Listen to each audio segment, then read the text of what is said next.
Good afternoon, distinguished ladies and gentlemen of the press. I'd like to, on behalf of His Excellency Joseph Imo Boakai Sr., President of the Republic of Liberia and Commander-in-Chief of the Liberian Armed Forces, officially welcome you to another edition of our weekly press briefing here in the foyer of the Executive Mansion. Today is Friday, March 27, 2026. However you're listening, however you're watching, we'd like to welcome you. And to those of you who are following from the diaspora in the counties, we'd like to welcome you to our regular press briefing. As I've mentioned the date and I talked about those who are following, but we'd like to again in this manner welcome two of our newest members who have joined the Executive Mansion Press Corps to help inform the public as to the happenings in the Republic of His Excellency the President, his actions and activities he's undertaking. So welcoming to our family, I want to welcome Ms. Sampat Bakima of Women Voices newspaper. Welcome, and thank you for joining the team. We'd also like to welcome Ms. Stephanie M. Duncan of the New Republic newspaper. Both of you are highly welcome, and it's an honor to be here and seeing a lot of young women coming to join, especially the institutions, the media institutions who are seconding the female reporters to come and join the Executive Mansion Press Corps. I can recall other members will attest when we started here over 2 years ago, majority of members of the Executive Mansion Press Corps were men, and we did highlight that in a number of different conversations. I'm glad to recognize the fact that institutions are doing their best to have female representation, not just here at the Executive Mansion, but in other spaces, because we do appreciate the fact that institutions are recommending their women to, come and venture in such terrains. But this is not to say you all will be giving special favor. The team here knows whatever is due journalists, all of you are treated equally, fairly, and whatever provision we do in terms of transportation and whatnot, just to give you access to do your work. But we just like to highlight and appreciate the institutions for asking you all to join us here. We would like to officially, in this manner, on behalf of His Excellency the President and members of our team here, the Executive Mansion family, our office of the Press Secretary, the Department of Public Affairs, to officially welcome both of you. And feel free, join the team. It's an interesting terrain, and I'm sure you will, feel welcome by your colleagues. So welcome. So as I've mentioned, again, His Excellency is always having a very busy time. And this week is no different. His Excellency started off the week quite busy as well, continuing the conversation around where we stand on our security end, but more so with his activities, working in the areas of governance, national security, and to ensuring that public administration is well positioned. He continues to work for the Liberian people every day, every minute, taking actions and providing leadership and guidance for the country. Talking about where we stand, as you know, the President have had a number of engagements with different members of his team, but primarily the week was focused on digging deep into the mining sector. So a specific meeting was held, particularly the third press briefing of the year, the third cabinet meeting of the year, where he really highlighted and focused on our natural resources, particularly in the mining sector. And this cabinet meeting was held on positioning Liberia for mineral-led development and national prosperity, governance, growth, and accountability in Liberia's mining sector. The meeting pretty much looked at different areas of the mining sector, especially strengthening the governance, the legal framework guiding the sector, looking particularly at the finalization of the gold refinery regulation. As you know, Liberia, on the West African component of our region, also has a large gold reserve. But just beyond looking at the gold reserve in generality, there is an interest and a bird eye focused on that sector to ensure that there is a refinery regulation in really updating where we are as a country. And also conversation around exploration regulation office and the development of the new mining law and the finalization of the general mining regulations. There have been challenges within the mining sector, obviously. And the president did mention yesterday that he looks forward to really Liberians really benefiting from the natural resources, especially in the mining sector. So when he spoke in opening the cabinet meeting, he did talk about some of the challenges, especially in companies reporting what they're mining from the sector and how our different agencies that are assigned or have responsibility over the sector to really ensure that companies and individuals who are in the sector, who are investing in the sector, really allowing Liberia to gain her fair share. But beyond just words, the president's interest is really looking at the resource governance component, but mostly the law, strengthening the different frameworks and really supporting the sector. He did look also or talked about the formalization and the amendment of the Whistleblower Act to incentivize reporting and combat smuggling and framework for formalization of the artisanal mining area. Because you know Liberia is also challenged. Right now, there are lots of people interested in the mining sector, particularly gold mine, and the sector as reported by the Ministry of Mines and Energy, particularly the minister, he did mention, talk about the challenges within the sector, challenges in dealing with illicit miners and how people are assessing our communities, and even sometimes community and local authorities are also becoming or are gatekeepers to the illicit activities. So right now, conversation around the formalization of the law to support whistleblowers who will enable and help this sector, because once it's formalized, and Cabinet discussed also yesterday that there is a plan of formalization of the artisanal mining sector, particularly where people who are lower miners or young miners who are interested in the sector to really form themselves in cooperatives so that they can be registered and legalized and that they can be properly managed. In that, there will be a way in which this process can be looked into in detail. He also really asked cabinet members to invest in training Liberians in critical fields, especially young Liberians interested in the sciences, in geology, mining engineer, and resource management, because for him, he believes that strengthening local expertise that will enable the government to monitor activities effectively and protect national interest. He is willing, or he's really paying attention to steps to safeguard Liberia's natural resources. And because for him, minerals is important, our minerals are important to the viability of the economy, but also to really ensure that Liberia is being sustained. And because, you know, natural resources, they get depleted. However, in putting in the perimeters to protect the sector, to protect and safeguard the people interested in the sector, even citizens, also the community. One of the other key issues that was highlighted yesterday had to do with the health component of the current illicit mining, where people are using chemicals that are banned by international organizations in the area. And the limitation of our officials, especially the Ministry of Mines and Energy, where the lack of resources to monitor the challenges in the sector. So now the focus is really on galvanizing the needed support for the Ministry of Mines and Energy, really in looking in depth as to the challenges and how those challenges can be mitigated, and really supporting communities, because at the end of the day, some of the issues that came up was that the communities are all, like I mentioned, gatekeepers keepers to allowing illicit miners to come to the communities.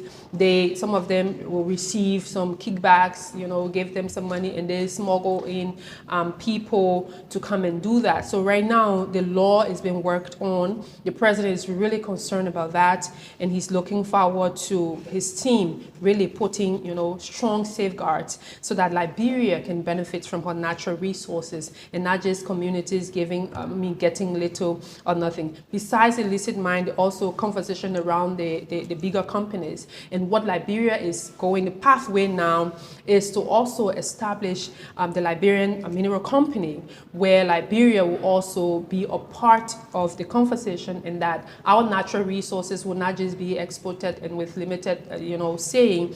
And more importantly, there's a conversation as well as discussed yesterday to look at refinery, where particularly on gold, the construction, or development, first of all with the law, but also developing a refinery in Liberia, where instead of just doing export of our natural resources, especially the minerals, the gold, they can also be able to be refined in Liberia so that we can receive the fair share of what we have. So leaving cabinet now, through the discussion, we can also talk more about some of the specifics. But coming to other activities or actions of the president, our president during the course of the week also made some appointments in government. He appointed Mr.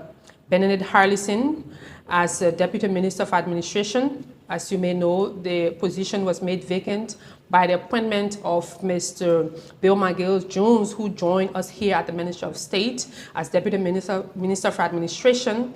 So Mr. Harlison will join following his confirmation by the Liberian Senate, will join the Ministry of Finance and Development team to continue working and supporting the government, particularly the Ministry of Finance, administrative operations, and help advance key fiscal and institutional priorities. Additionally, a member of the board was also appointed of the Liberia Petroleum Refining Company, Mr. Jones R. Taylor Sr. He's been appointed as member of the board. And as mentioned, where applicable, especially with the deputy minister, will require Senate confirmation. As you know, the week also followed a sad activity, specifically with the involvement and being aware of the passing of the former representative of District Number 7, Honorable Solomon George. Our president did pay a tribute and send condolence message. However, he made a physical visit at the residence of the late Honorable George during the course of the week, and sympathizing with his family and expressing the country's deepest sorrow and empathy and sympathy to the family. He prayed with the family, the spouse of Honorable George, the late, and the sons and daughters and other family members, and also the community. But he expressed deep sadness and saw this loss as a great loss to the country, speaking for and on behalf of the government and people of Liberia. He did express. Following that, also on yesterday, the president did visit the National Legislature, where the mortal remains of Honorable George was there lying in state, but also there was a book of condolence where our president led members of cabinet to sign a book of condolence and pay tribute and greet the family on behalf of the government and people of Liberia. And he again still expresses his deepest sympathy to the people of District Number 7 for the passing of their former lawmaker, the government and people of Liberia, and just all those who came to know the late Honorable George, of the person he was, the different things he did, the conversations they had, the memories they made, and he expresses his profound sympathy to the people. Our president has, in the interest of ensuring that our country remains safe, he today signed Executive Order number 162, extending the mandatory registration of firearms in civilian possession.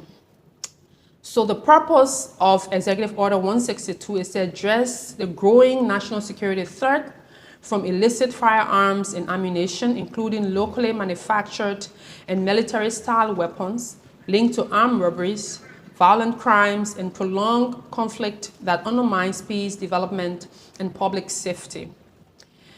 The order builds on the existing National Law Firearms and Ammunition Control Act of 2015 and the relevant penal code provision, and Liberia's obligation under the regional and international instruments, including ECOWAS, the United Nations frameworks on small arms and light weapons. Also, the executive order is there to reinforce mandatory registration and control of civilian held firearms and ammunition to curb illegal manufacture, trafficking, circulation, and use.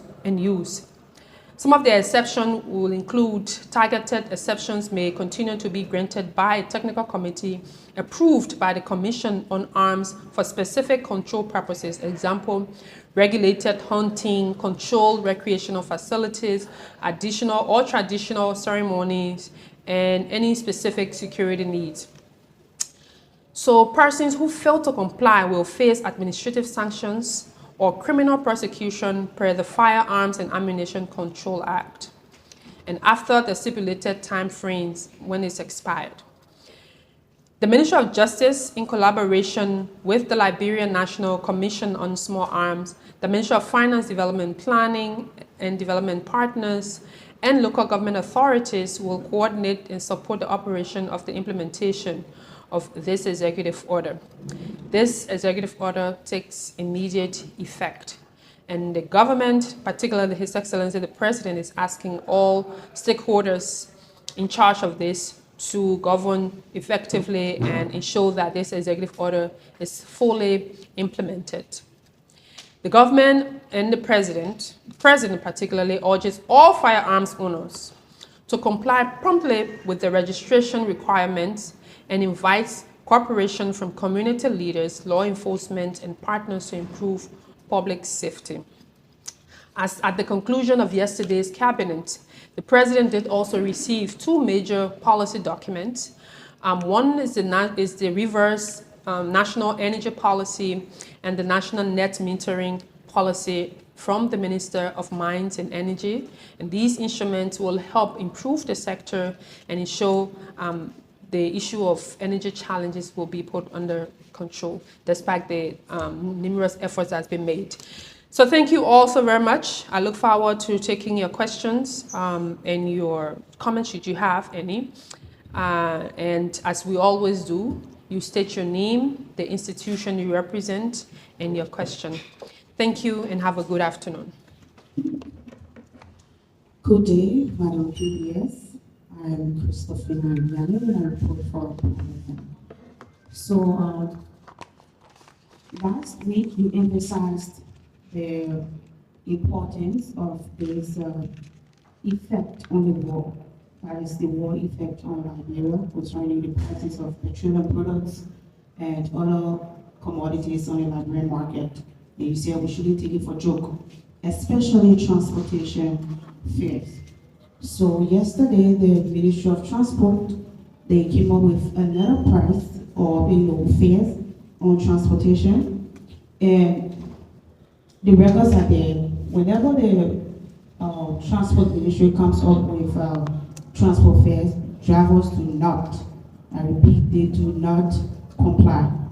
They have their own fares. At times, there will be confusion between the passengers and the drivers. So yesterday they came out with some fares, say 180 from Broad Street to ELW Junction. Can you please emphasize this? Because this is affecting ordinary Liberians who they are traveling. And you have taxi drivers exporting passengers. They just get up with their own price of transportation fares. And I want you to please emphasize this mandate from the Transport Ministry. Thank you very much. Thank you.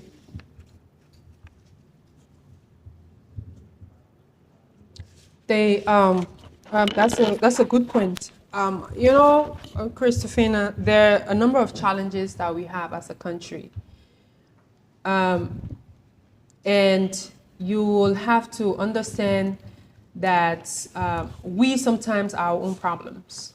Because before the Ministry of Transport announces a regulation or fares, they do not just do such arbitrarily. They send their teams in the counties to measure, to see, they take a number of different things into consideration. I've had a conversation with the minister even on this. They take into consideration repairs, distances, the current price of petroleum product on the market, and a number of different things. And of course, in terms of monitoring is where there are challenges. The Ministry of Transport also does not have all of what they need, especially with the inspection teams, in the counties, on the road, to see or to know, or they're not in all the taxis to know which are the taxi driver. And even in Liberia, sometimes when these things happen, when prices global commodity prices come down, our people are stubborn. They don't want to bring the prices down, and it's a problem. So one thing that the ministry has emphasized is that the communities should comply. If there are a problem, instead of passengers taking law into their own hands, they should be able to work along with the Ministry of Justice, specifically the National Police, as to where the challenges are. Because once these regulations are there, and the ministry does not, again, I'll mention, the ministry does not just arbitrarily set up price fare. They go to the counties and communities and understand what the challenges are. They have benchmarks that they take into consideration, not undercutting the drivers or people who are providing transport services, but also ensuring that it's affordable. And that is where it's important that the different parties comply. We hope that the Ministry of Transport team will do all they can to monitor the situation, and I'm hoping that they have hotlines where if the drivers who are charging excessively, that they can call a particular number and report the matter to the police, identify the specific driver, identify their vehicle and where they're coming from and why they're charging like this, so that they can understand that, the price. And most of the time, before Ministry of Transport even put out these fares, they have engagement with the drivers' unions, the different driver unions, and the motorbike union, the keke unions, and all those people. They are part of the conversation. They have a good community engagement strategy and team that goes into, developing their transport fares. So it is our hope that they will do all they can to monitor, because it's not just about announcing. It's not just about announcing affairs, but ensuring that it's implemented. Because the goal is to have, it implemented and have people really not be overly charged for a distance that Ministry of Transport believe in this. So if there are any changes to any price fare, I'm sure Ministry of Transport will again inform the public as they date on, the changing. But it's something that we ourselves from here monitoring. Should there need any presidential or President Boakai's intervention or comment on it, again, we'll inform you. But it's an engagement that the Ministry of Transport needs to elevate in connection with the Liberian National Police and even with the drivers' unions, because so that the unions themselves can implement the fares as it was announced. Yes. Thank you. My name is Prince Sa, and I report for the newspaper. The cabinet meeting yesterday focused on mineral-led development. I want to know what new policies or reforms should Liberians expect in the coming months for this strategy? That's one. Two, how will the government balance attracting foreign investment while ensuring Liberia gets fair value from its resources? Thank you.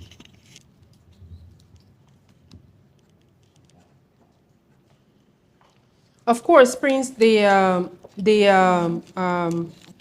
conversation as to what new plans or what new engagement the government is going to do, as I've mentioned earlier, there have been a number of different things. One is on strengthening the legal frameworks. We have seen there are challenges with our mineral laws, specifically the mining law, and there's a discussion on amending the law So the president's legal team and the sector team, they're looking seriously at it to be able to recommend some amendment to the law and to send it back to the national legislature for passage, for passage, especially the component that's going to be amended, because there are challenges, of course, of what companies pay, and even how Liberia herself can reposition herself in being involved, and not just because some of our industry, the extractive industry here is massive, where we as people who own the resources, but because we do not have the resources at times, we have companies come give us small, some form of share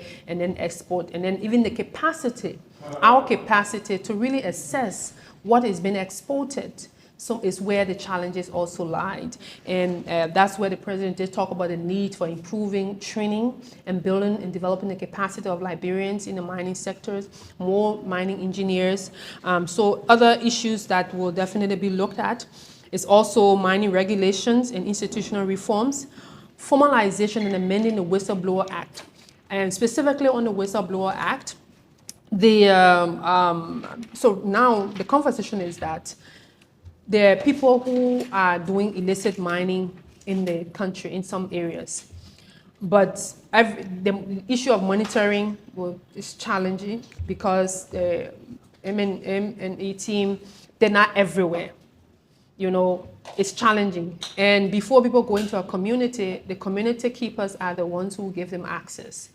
Some of them have some excavators in some communities, and they carry different chemicals, they pollute waters, because they gave the community little thing.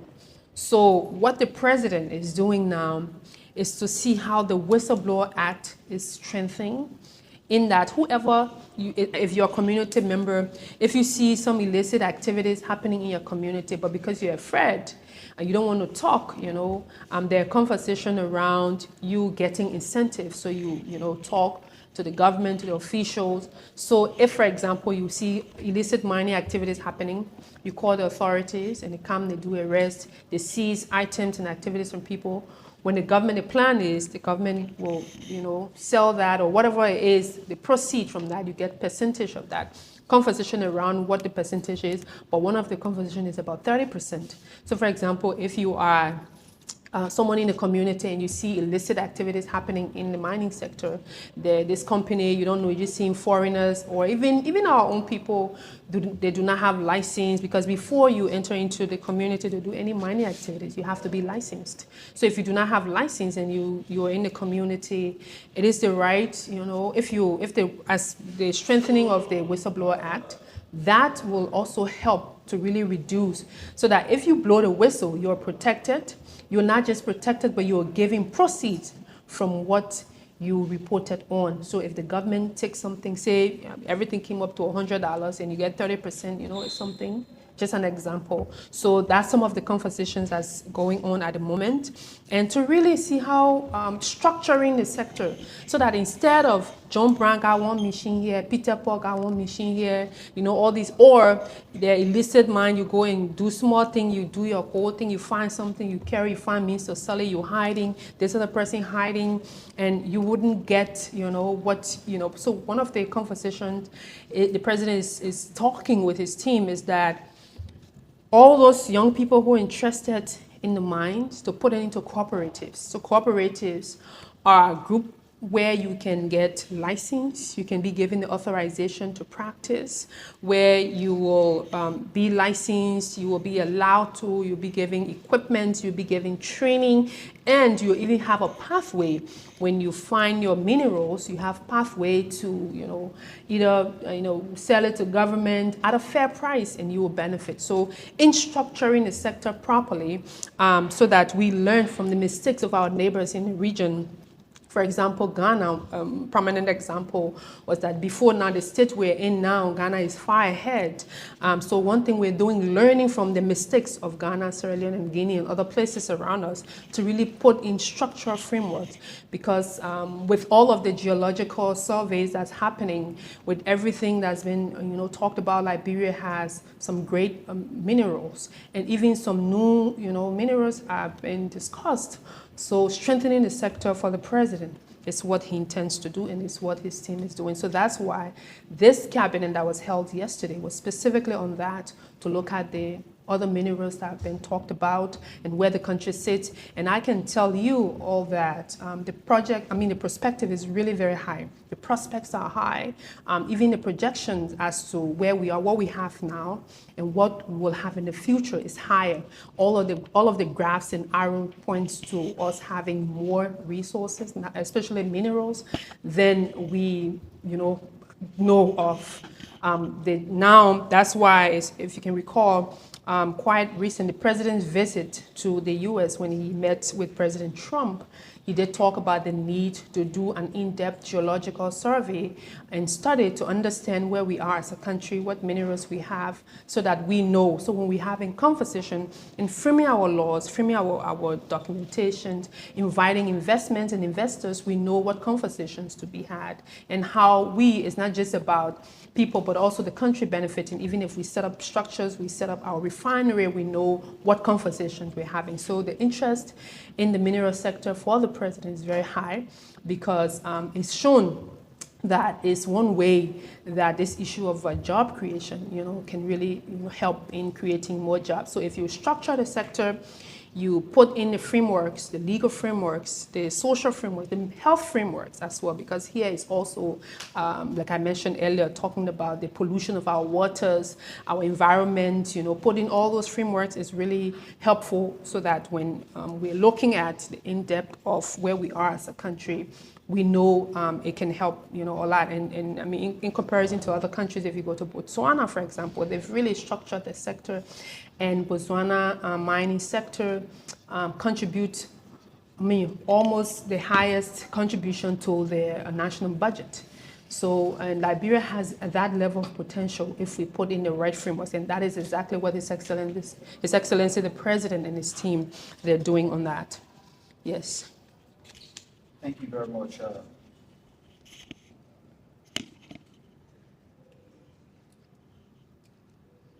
Thank you, Madam Press Secretary, and let me commend you for your splendid deliberation. Distinguished colleagues, my name is Stephen Sompon, and I report for the state-run news agency, that is LENA. So quickly, let me just ask you these few questions as it relates to the registration of arms by His Excellency. What is the primary objective of the President's mandate on arms registration, and how does this align with national security priority? And the B to this question is that how will the government ensure that enforcement is fair and does not lead to harassment or abuse by security forces? Thank you.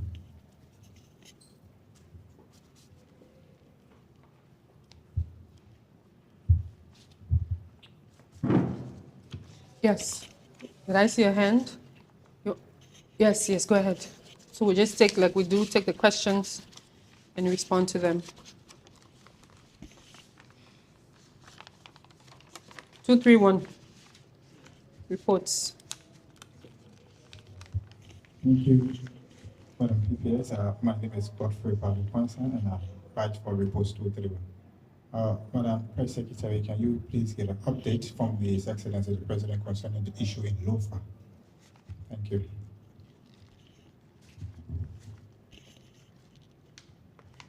Thank you. My name is Anthony Williams from State Radio. Still on the mining sector now.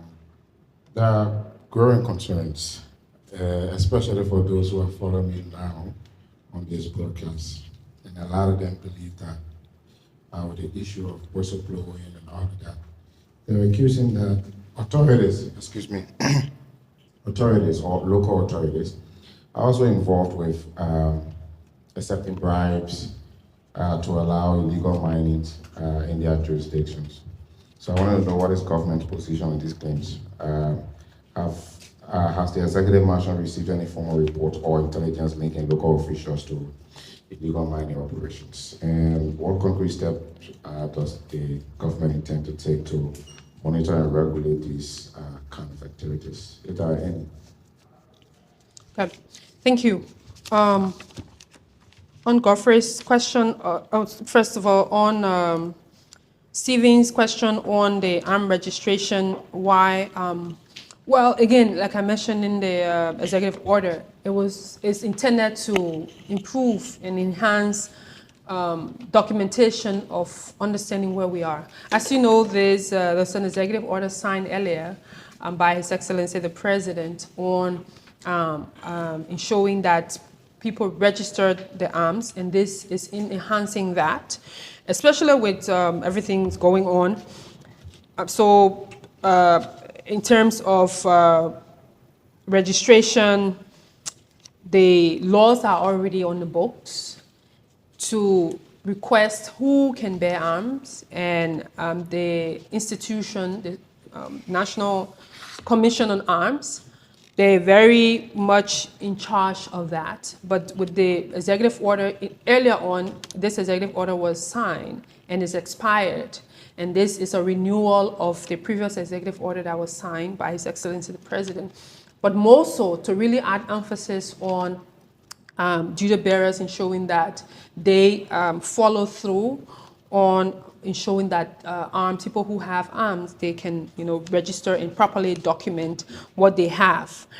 As to the question on update on the LOFA issue, the President was clear yesterday during the cabinet meeting that the situation is under control, but he's also, again, consulting, because I'm sure you've heard a number of times that, this conversation is not new.